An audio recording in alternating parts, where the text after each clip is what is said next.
The reviews are in, and we're going to tell you what they are. He's Todd Vandenberg. I'm Rob Steele. And look at the whopping news story we have today. That's right, singular. Singular. Although I am actually going to start off with something else that happened this week that, to me, was really funny, and it relates to the movie that's coming out. It has to do with a comic book. Basically, there's a new issue of Batman that came out where Batman is off doing stuff with the Justice League, and he's off doing stuff with all these other heroes, while Damian, who is the new Robin and actual son of Batman, is in the cave going, "Can I come help? Can I come help? Why can't I come help? I need to come help." And Batman's like, no, I've got everything covered. You need to do your homework. I did my homework. Let me come help. Eventually, Batman gets back to the cave. Damian continues to pester him. "Okay, can we go out now? Why do you want to go out today?" Damian says, "Well, Father, I thought you would want to go on patrol today, of all days." "But Damian, why is today so special?" "Because, Father, it's take your kid to work day." "Alfred, gas up the Batmobile. We're going back out." "Okay, there we go."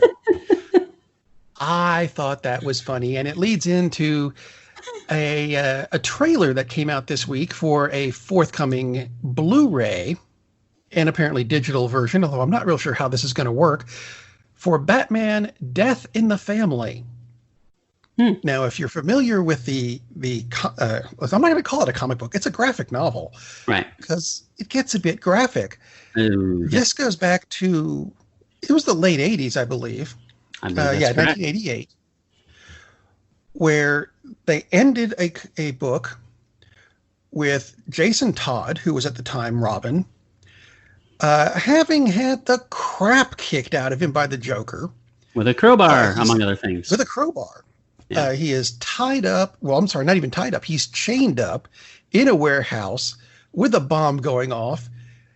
And the last panel of the book was, if you want Robin to live, call this number. If you want him to die, call this number. 60-something thousand people called and voted for this, and the difference between them was less than 60. Yep. And Robin died. Never let anybody tell you your vote doesn't count. Yeah, Jason Todd really appreciates that. Thanks for killing him, folks. Anyway, that's what this particular Blu-ray is about, kind of. It is an interactive short film, which I want to see how this is going to work. It goes through the Death of the Family storyline, but you can change things. What if Batman had done this? What if Jason Todd had done that? What if the Joker had turned left instead of right? Whatever. I don't know. I haven't seen it yet, but interesting. It's done up in the same style that Batman Under the Red Hood was, which came out in 2010. So that's 10 years old now. Yeah, it's crazy. Which is a hell of a good movie. It really is. So if you have a chance to see that, yeah, pick it up. And you know what? Death in the Family looks like it's going to be a good thing to watch too. That sounds like it. With the added, I wonder have you read anything about how many alternate possibilities there are? If that's been released, none of my sources have it. This is when Black Mirror did the Bandersnatch episode, which had that, the branching possibilities. Adventure stuff. I think if you actually played every single possibility, and of course you would have to backtrack because it threads in different areas. It was almost 6 hours long, and it's about an hour and 40-minute movie without that. And I spent a little over 3 hours watching it, just backtracking and taking different paths and stuff. So that alone, that's fascinating to me. The fact that you can change how things come out. I have a feeling, because he was kind of a jerk, I have a feeling he dies in a lot of the versions anyway. We'll see. Jason, absolutely. Yeah. Interesting. That's really cool. I like that. I'm looking forward to that. Is there a release date? I'm sorry, was there a release date on that? Not yet? Not a release date yet. Bastards. The best I can do is coming soon. Well, at least it's on Blu-ray Ain't and that digital, specific? so that means it won't be held up until your theater's open. So yeah, Which is a good thing. yeah, very good. Although, for my, I guess my one review, because I've got one, you've got three, but I watched that last one too, so we'll do that together. That works. That works. I want to go ahead and do this one because it's weird and it's famous, and you might have seen it, and you might have seen the remake, but you should have started with not the book, but the radio broadcast. Ooh. Ooh, isn't that nifty? H.G. Wells' War of the Worlds. I saw the recognition on Todd's face. As soon as I said radio broadcast, he went, I know where he's going. Yes, he did. I did. Yay, me. Because the book was, I thought the book was okay. The way the radio broadcast was done, if you don't know. Yeah. Because this was brilliant. Yeah, absolute genius. H.G. Wells was reading basically from the book, but the book was from the perspective of someone watching aliens start to attack the Earth. Oh no, they're from Mars. But people tuned in late and missed the beginning where it said, this is the War of the Worlds novel narrated by H.G. Wells himself. They just tuned in and heard aliens are attacking, and it sounds like a news person. Oh my God, there's really aliens. So it's not exactly fake news. It's accidental news that people have misinterpreted. Either way, it was brilliant. Yep. And became a pretty big thing for a while. Here's... Indeed. Well, excuse me. They tried to capitalize, I suppose, on the popularity of it. And in 1953, which is 15 years later, because it probably took them that long to figure out how to do this, they made a movie out of it. They did indeed. Oddly enough, called War of the Worlds. Who knew? And I got to admit, I don't care for it as much as I think a lot of people do. I know it's considered a classic and everything, but there are a number of changes. For example, in this one, it's not Grover's Mill, New Jersey that's attacked. And yes, the only reason I do remember that is because of Buckaroo Banzai, not the point. In this one, it's a small town in California. Mm-hmm. All right. H.G. Wells is not reading it. There's no news thing going on that makes you think, oh, this is a real thing. Oh, this is happening now. So it loses, for me anyway, a lot. Because that was one of the big things of it. Was having that feel of, oh my God, this is a real thing. And you don't get that in this. If they had done it up, if they could have done it, I suppose, in, I guess what is now called the Blair Witch style. There's a found footage type. Yeah, found footage kind of thing. That would actually, maybe they can go back and do that now. Yeah, it's been long enough since Cloverfield. I really like the 53 version. I think the special effects are incredible for the time. Especially for the time. I like the book better. Yeah. Because it has something of a steampunk feel, because along with Verne, he's practically the inventor of that. So the aliens are more interesting. Their machines are more interesting. But there's something to be said for the creepy manta ray, snake-headed, cobra-looking ships that they fly around, which are just a brilliant design and creepy as hell. It was, but for me, the problem with it came in, the first half of, I'm going to go with 75% of the movie it's a sci-fi disaster movie. Right. And then, the ending comes and it's not, we've done something spectacular to defeat the aliens. Yay. It's just the aliens go and dead. Yeah. Well, why did they die? That's the book. Oh, I get that. And in a book, it works. But on a screen, you're kind of going, oh. And it did get a bit preachy. It gets very preachy. The 53 version definitely gets very preachy. Yeah, they were killed by the bacteria that God put upon the earth. Oh, shut up. Right.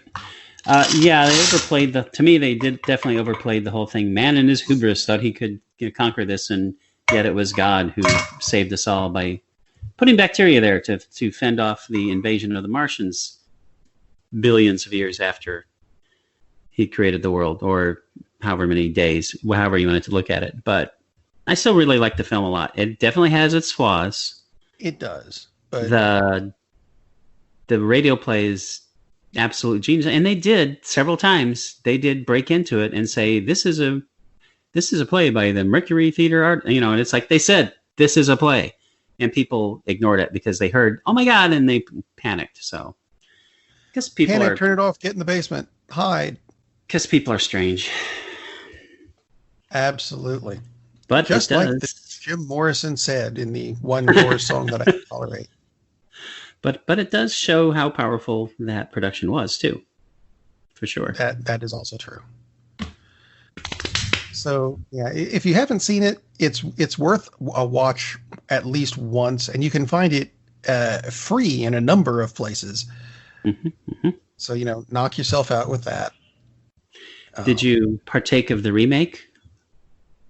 I'm leery, Dennis Leary. No, I'm just leery of watching any Tom Cruise movie anyway. And then I looked at that and kind of went, I'm not sure I want to watch this. It's to me, it has, and I'm not going to review it. We'll talk about it another time. Right. There are reasons Tune in next to watch week. it. I'm kidding. Stay here. There are also reasons not to watch it. But anyway, I watched a couple of films, the original and a remake in this case. So I'm talking about a darker film than War of the Worlds. So kind of imagine a darker film than aliens invading the Earth and trying to kill everybody. But basically, this is a darker film than that. This is Old Boy. Now, there are two versions of Old Boy. The original came out in 2003. It's a South Korean film, part of the Vengeance trilogy. I'm not going to go into it. Google it. 3 movies about vengeance. There you go. Now you don't have to Google it. Old Boy, Current Boy, and New Boy. I'm kidding. And Old Boy is the middle piece and doesn't have vengeance in the title, so go figure. But Old Boy is about a gentleman in his, late 20s, 30. He's a lout, as they would say in certain forms of fiction. He's kind of a jerk. He's constantly drunk, and he's making rude passes towards women that he doesn't know, all this kind of crap. He winds up just passed out in front of a bar because his buddy runs a bar, and his buddy won't let him in because it's past closing time. So he's just sitting there. He wakes up, and he's in a strange room. He doesn't know what room he's in. Well, it turns out he's been captured, kidnapped. He's in a private prison. He is kept there for 15 years. Nobody tells him why. He's just kept there for 15 years. Gradually, he starts evolving this plan how to get out. He tears a pig, South Koreans, he takes a pair of chopsticks and he kind of sharpens them, and he works away at the grout on the tiles. So the tiles in his bathroom are bricks instead of just tiles. So he manages to escape after 15 years. This is, he pulls the Shawshank Redemption deal. But he's captured. Again, doesn't realize it. He wakes up in a trunk in the middle of a field. He's like, what the hell? So he gets out of the trunk, and he still doesn't know what the hell's going on. He sees someone, he follows her gradually. So he's trying to figure out who kidnapped him and why they kidnapped him, because he has no idea why this happened. He meets this young woman. He gets involved with her. She's trying to help him. He's still being a jerk because he's completely screwed up in the head because he's been isolated for 15 years. That'll do it. But she's helping him, trying to figure out what happened. And at one point, he meets the person, and I just tells him, he's like, hey, remember me? He's like, you want to know why I put you away? And it's like, he tries to kill him. And of course, he can't kill him because things happen. So then it's a game of cat and mouse, trying to figure out who this guy is, because they're going to tell him who he is, and why he kidnapped him. And gradually, the threads all weave together. And I can't tell you what happens from that point, but there's lots of violence. There's lots of action. There's lots of suspense. There are a few like really horrific reveals. It's a really, really dark movie. It's also a really, really great movie. And again, this is one of the classics of vengeance, and probably not that well known because it's a South Korean film, but absolutely worth watching. The 2003 version of Old Boy, the 2013 version of Old Boy. May I ask a question? Please do. Ooh, teacher, I have a question. I just want to make sure of this. When you say dark, is it DC Comics film dark, or is it just the feel of it, not literal? The feel of it. Some scenes are dark, good. but the feel of it. You can see what's going on? A lot of the scenes are bright, sunny daylight. Some are dark, rainy, blah, blah, blah, but it's normally shot. Well, now you come to the remake in 2013. And everybody had high hopes for this because Spike Lee is the director. Hello. Josh Brolin is the lead. Samuel L. Jackson is a very important secondary character. So it's like, okay, we're on board. Hell yeah. It's worth watching. But if you can imagine that Spike Lee made a tamer version of a movie, he did. Uh-oh. And it's not tame by any stretch of the imagination. It's tamer. It is not quite as dark and grim as the original. Now, if you compare it to most movies, yeah, it's pretty damn dark. Some really awful things go down in this film. Both of them feature a terrific fight scene, which, if I'm sure a lot of our listeners fondly remember the Daredevil series on Netflix, which was absolutely hailed for every season they would have some fantastic fight scene. And there was one fight in a hallway. Exactly. Well, Old Boy has an extended fight scene in a hallway. Hey. And in both movies, it lasts 6 or 7 minutes. And basically, it's our protagonist with a hammer against a bunch of guys, in some cases with guns, but usually with lead pipes, swords, chains. And I mean a bunch of guys, like a dozen. And he's not a martial artist. He's just a guy. But part of his recapturing his sanity is he was working out during a lot of the time that he was captured. So he got into pretty good shape. But he's still just a guy. And both of these scenes are just, they really stretch the imagination that a guy with a hammer could lay out all these goons, because they're not just people, they're hired thugs. Their job is to beat people up. And it's not exactly giving it away, because that happens like in the middle of the movie, and the movie would be over if they won, but they don't, because he beats the crap out of these guys in really violent, holy crap kind of ways. Like, oh, I think I'm going to smash your freaking kneecap. Oh, look, you're an ostrich now. Stuff like that. And both of them are excellent. They're staged very differently, though. So it's two different fight scenes, even though it's, I'm going to beat the hell out of this group of guys. Oh, look, I opened the door. Here's another group of guys. And both of them go through that. Both fight scenes are awesome. Spike Lee's version, like I said, it doesn't go quite as dark as the original. Now, if you see the remake first and you think, dude, that's pretty awful, it's like, it is. There are some awful things that happen in Spike Lee's version of Old Boy. They're worse in the original. I'll just put it that way. I think the original is a better film. Most critics tend to agree.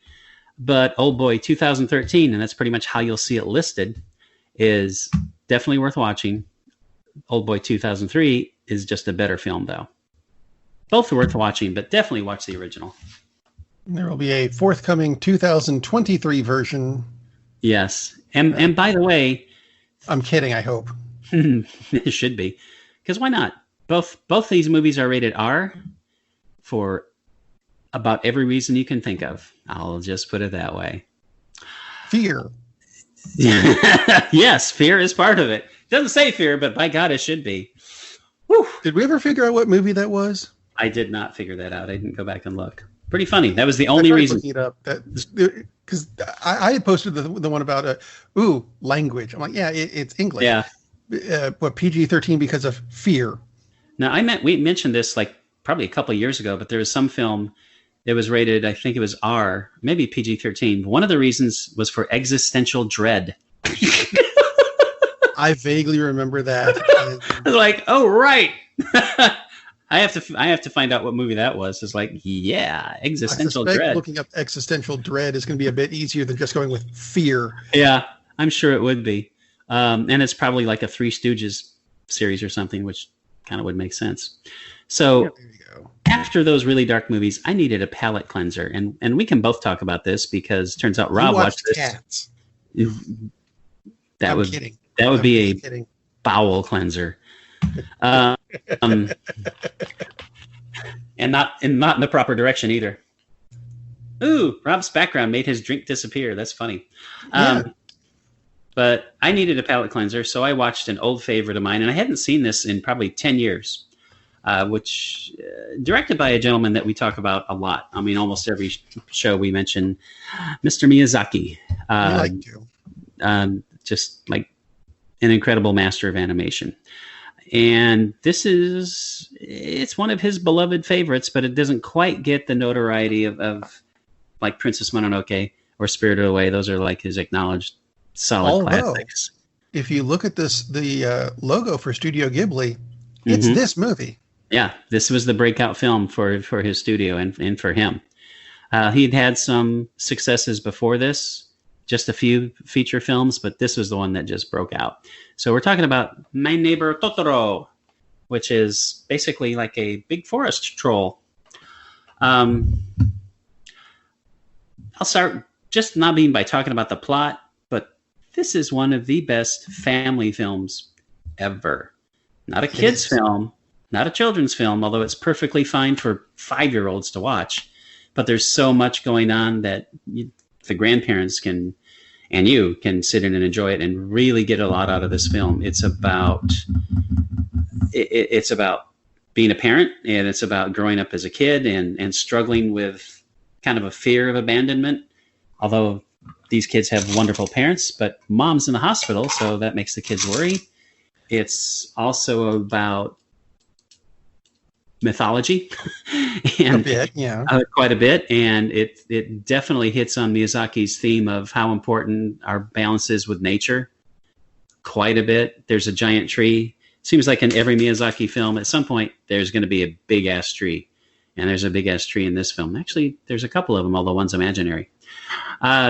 Picky. If you want to expound a little bit further, please do.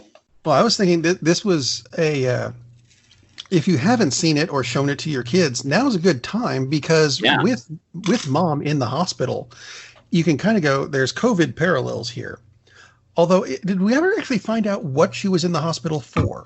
I don't believe so, because initially they said it was a cold, and then she said again it was just a cold, and of course she wouldn't be in the hospital for a cold. Spoiler alert, mom comes home. So if you're concerned about there's going to be something really sad, because there are some anime films that that don't turn out happy. Yeah, the kids don't need to see. But yeah, this does have a happy ending. So much of this film is, and I don't use the term lightly, is glorious.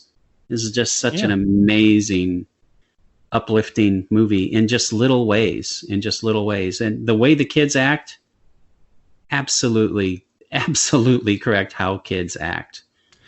I will say that Cat Bus still kind of freaks me out a little bit. Cat Bus freaks the heck out of me. Cat Bus is if you're wondering what we're talking about, it's a cat, but it's a bus. Yes. And there's not really much of another description to put. Well, actually, I guess it has 17,000 legs or something. 12 actually, because I counted, because I wasn't sure. It has 12 legs, 6 on each side, and it gallops. It does. It gallops, and it can almost fly for a while, and it can walk on a telephone wire, not telephone wires, just one telephone wire. Yeah. It's like a Cheshire cat. It's a gigantic Cheshire cat looking face on a bus. That's big enough to admit the gigantic Totoro, which is the adorable, fuzzy, somewhat kind of fox-looking but enormously fat-looking troll creature who is friendly, but also kind of scary at the same time. And it must be, 18 feet tall? something like that. Yeah, If you're familiar with Pokemon, it's a Snorlax that's kind of bigger and fuzzier. there you go. Um, but yeah, and Cat Bus isn't in it much, and your kids are going to love Cat Bus. Oh my God, yes. Yeah, It's the adults that are going to look at it and go, "That thing's a bit weird," but that's okay. It's a Miyazaki movie, and there's yeah, always something in a Miyazaki movie that's going to make you go, "Really?" always, always. That's part of his But it's genius. all in a good way. Yeah, And this is such a good movie. It really the, is. the basic plot is Dad moves out with his two little girls to a house way out in the country, To and the be house closer to the hospital. to be closer to the hospital. Maybe the house is haunted, kind of, and he thinks that's fun because he just goes with it, and he wants his daughters to be brave and smart, and like imagine that. And the parents, all the adults in this movie are so supportive. It's awesome. And the girls go off on little adventures. They go off into the woods, and the 4-year-old May goes off and tries to reach something inside a gigantic tree, and she falls inside and runs through a tunnel and wakes up, or not wake up. She just sits up and there's this gigantic Pokemon. It's Pokemon. There's the gigantic Totoro, who she really recognizes as a Totoro. Totoro. And by the way, I think it's streaming on HBO Max now. Yes. But if you purchase it, I know if you purchase it on Vudu, you get not only the English dub version, which is fine, but you also get the Japanese language version for free as an extra, which Bonus is points. pretty damn good for, I think it's like $11. And I think you can get the Blu-ray for it for that much at Walmart, which confused the crap out of me. There is a yeah, I don't know about yours. My Walmart has a Hayao Miyazaki section that's awesome. for Blu-rays, which if I didn't already have them, this is where I would get them from. And even if you don't have kids, this would possibly be the best $11 you ever spent on a movie. Yeah. But if you have kids, especially smaller kids, they will probably like this better than Princess Mononoke and better than Spirited Away, which I think are better films. Those are for older kids. Yeah, especially Mononoke. Yeah, especially Mononoke. Now, those are brilliant movies, but in its own way, so is My Neighbor Totoro. I suppose we should say this too. It starts off with I'm going to call it a fairly annoying kids movie type song. Yes, it does. Don't panic. It doesn't stay there long, and it doesn't come back until like the closing credits. Very annoying. Don't panic. It's better than that. Just go, ooh, click, and it'll go to the next track, and you'll go, oh, it's a movie now. So Dad moves off with the two daughters, Satsuki and May, and Satsuki's maybe 10, something like that, and her little sister is 4, and she's an annoying little 4-year-old brat, but sweet, which is important. Yeah. But she's constantly getting into trouble. So they have their adventures, and they go on separate adventures, and one gets lost, and the other one finds the other one. And there's a little bit of intrigue with a neighbor boy who really likes Satsuki, but he's a boy, so he won't tell her because he's 10 or 11. And he's a boy. But they gradually go on these adventures with a Totoro, and then the cat bus gets involved because they're trying to get to the hospital to see Mom, and they can't get to the hospital, and Totoro shows up with the cat bus, and the cat bus takes them, and it's just so beautifully done. And when you watch a Miyazaki, if you haven't seen a Miyazaki film, it's like watching a series of paintings that came to life. His movies are all like that. They're just beautiful. Now, the animation, not Disney-style animation. It's not this fluid animation that we're used to from classic Disney or the more recent Disney. I'm not talking about the CGI crap. It's much more in the anime style, not the gigantic eyes, but much more in the anime style where the animation might not be as fluid, but it doesn't matter because it's beautiful. And the acting is amazing. Even on the English dubs, the acting is really good. In any Miyazaki film, I think they did a great job choosing the actors and actresses for the dubs. But it's just beautiful to look at. It's heartwarming. It's funny. A lot of it, I should say, is hilarious. I mean, there's no way you're going to put a 4-year-old kid in front of this movie and their eyes are not going to be just locked in. So, if you need like an hour and a half of sanity in your life because you've been cooped up with the kids, probably no better way to get it than with My Neighbor Totoro. It's just a super funny, wonderful, awesome film. I mean, I guarantee you'll be watching it several times over a lifetime. This is the kind of movie that honestly little kids will watch And when they grow up, they're going to have their kids watch it. And no exaggeration. And one of the great things about it is, yes, you are going to watch it repeatedly. No, you're not going to mind. No. There are some kid movies that, you watch it once with the kids and you're like, that's cute. You hear them watch it a second time. It's not as cute. You hear it the 750th time and you want to throw the disc out. Yeah. But you can't. Yeah. Because you're a good parent, aren't you? You are good. You're a good mommy and daddy, even if you are in the hospital. Yeah. I mean, it deals with real serious topics in a very, very kid-friendly way. I mean, it's brilliant, like on every level.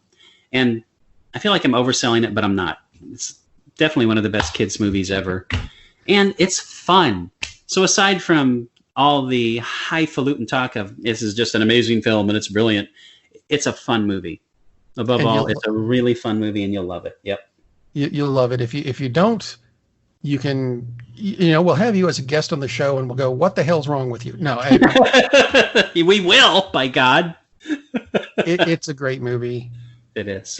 I'm not sure we can't recommend that any higher. No. Well, these are kind of stressful times for everybody. Yeah. And both Rob and I, just in the past couple of weeks, thought, what would be a good movie to watch? There you go. We both went with my. We did it independently of each other. And yeah, we didn't talk about it at all. There was no pre-pro on this at all, Ted. But we did mention Ted, which means we can end the show now. Yay! So, 4 movies. Two of them really dark but worth seeing, one absolutely genius movie worth seeing, and one that is going to be required if you go to elementary school, because I think they made us watch it in elementary school at some point. But you know what? Regardless, all of these are available at home. You can watch them through a myriad of streaming services, yes, which I can't recommend high enough right now, because going out in the world, it's a bad idea. It is. Yes, baseball has started back, but they've already had 6 of those cardboard cutouts they're using to replace people in stands come down with COVID. Yeah, the cardboard things. So it's not safe outside. Stay home and watch a movie. Captain, we're losing power in the warp engines. I think we should be leaving now. I'm going to go home and sleep with my wife. And on that unusually harmonious bombshell, it is time to end. I am very disappointed. Man, we have a weird job. It's shameful, but it's a living. And like that, he's gone. Darn, that's the end.